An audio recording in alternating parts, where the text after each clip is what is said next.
আজকে আমি আপনাদের বানিয়ে দেখাবো লোভনীয় স্বাদের আমের মোরব্বা। এই মোরব্বাটা করার জন্য আমি কয়েকটি আম নিয়েছি, তারপর মাঝখানে দিয়ে একটি করে ফালি করে দিয়েছি। আমগুলোকে লবণ চিনি পরিমাণ মতো দিয়ে কিছুক্ষণ মাখিয়ে রাখতে হবে।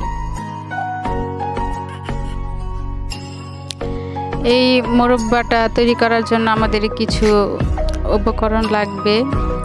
এখানে আমি নিয়েছি পাঁচফোড়ন, কয়েকটা শুকনো মরিচ, সেগুলোকে ব্লেন্ড করেছি। আপনারা চাইলে শিলনোড়াও বেটে নিতে পারেন। তারপর ওই আমগুলো ঢেলে দিবেন।